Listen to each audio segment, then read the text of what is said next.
നിലമ്പൂരിൽ നിന്ന് നിയമസഭയിലേക്ക് താൻ തന്നെ പോകുമെന്ന ഉറച്ച ആത്മവിശ്വാസം പ്രകടിപ്പിച്ച പി.വി. അൻവർ താൻ ഒറ്റയ്ക്കല്ല നിയമസഭയിലേക്ക് പോവുക.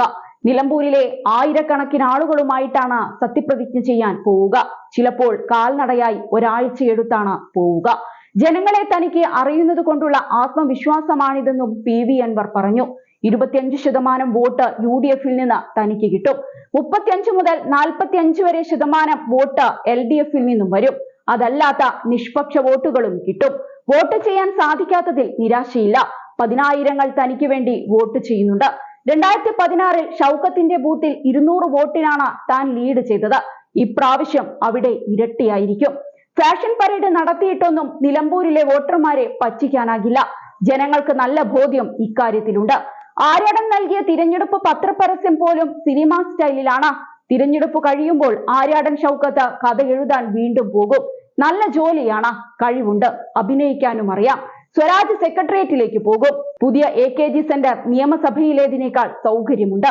പുള്ളിക്ക് ബുദ്ധിമുട്ടൊന്നും വരില്ല എന്നും പി.വി. അൻവർ പരിഹസിച്ചു. ഈ പോരാട്ടം മലയോര കർഷകർക്ക് വേണ്ടിയാണ്.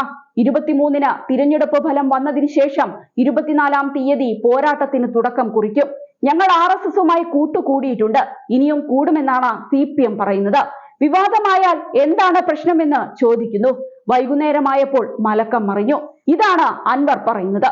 പച്ചയായ വർഗീയതയാണ് പറയുന്നത് എന്നും അൻവർ തുറന്നടിച്ചു. മുതലാളി പാർട്ടിയായി CPM മാറി. അംബാനിയും അദാനിയുമാണ് പാർട്ട്ണർമാർ. മതവർഗീയത പറഞ്ഞ് വോട്ട് പിടിക്കുന്ന നിലയിലേക്ക് പാർട്ടിയെ എത്തിച്ചതാണ് പിണറായിസമെന്നും പി.വി. അൻവർ കുറ്റപ്പെടുത്തി. മുണ്ടൂരിൽ കുമാരൻ എന്ന ആളെ ആന ചവിട്ടിക്കുന്നു. ഇന്ന് വോട്ട് ചെയ്യുന്ന ആൾ നാളെ ജീവിച്ചിരിക്കുമോ എന്ന അവസ്ഥയാണ്. മനുഷ്യനെയും മൃഗങ്ങളെയും വേർതിരിക്കാൻ ഒരു വേലി കെട്ടിത്തരണം എന്നാണ് സർക്കാരിനോട് പറയുന്നത്. അല്ലാതെ അമ്പിളിമാമിനെ പിടിച്ചു തരണം എന്നൊന്നുമല്ല. മരുമോന് റെയിലുണ്ടാക്കാൻ 10 ലക്ഷം, ആന ചവിട്ടിക്കൊന്നാൽ 10 ലക്ഷം. ഈ ജാതി സഖാക്കളെ ആട്ടിവിടും നിലമ്പൂരിലെ ജനം. 75,000 വോട്ട് പിടിക്കുമെന്നാണ് താൻ നേരത്തെ പറഞ്ഞത്. എന്നാൽ ഇന്നലത്തോടെ മനസ്സിലായി ഇത് 75,000-ത്തിലൊന്നും നിൽക്കില്ല എന്നും അൻവർ കൂട്ടിച്ചേർത്തു. തികഞ്ഞ വിജയ പ്രതീക്ഷയിലാണ് തങ്ങളെന്നാണ് UDF സ്ഥാനാർത്ഥി ആര്യാടൻ ഷൗക്കത്തിന്റെ പ്രതികരണം. ചരിത്ര ഭൂരിപക്ഷത്തോടെ നിലമ്പൂർ UDF തിരിച്ചു പിടിക്കും. കഴിഞ്ഞ കാലത്തൊന്നുമില്ലാത്ത വലിയ മാറ്റം ആളുകളിൽ കാണുന്നുണ്ട്. അത് രാഷ്ട്രീയത്തിന് അതീതമാണെന്നും ആര്യാടൻ ഷൗക്കത്ത് മാധ്യമങ്ങളോട് പ്രതികരിച്ചു. UDF-ന് പിന്നിൽ വരുന്നത് LDF ആണ്. UDF-ഉം LDF-ഉം നേരിട്ടുള്ള മത്സരമാണ്. സ്വതന്ത്രർക്ക് എത്ര വോട്ട് ലഭിക്കുമെന്ന് അറിയില്ല എന്നാണ് പി.വി. അൻവറിനെ കുറിച്ചുള്ള ചോദ്യത്തിന് ആര്യാടൻ ഷൗക്കത്തിന്റെ മറുപടി. അതേസമയം UDF, LDF, SDPI, BJP പ്രവർത്തകർ കൊട്ടിക്കലാശം ആഘോഷമാക്കിയപ്പോൾ പി.വി. അൻവറിനെയും അനുയായികളെയും അവസാന നിമിഷത്തെ ബഹളത്തിൽ കണ്ടിരുന്നില്ല. അദ്ദേഹം വോട്ടർമാരെ കാണുന്ന തിരക്കിലായിരുന്നു.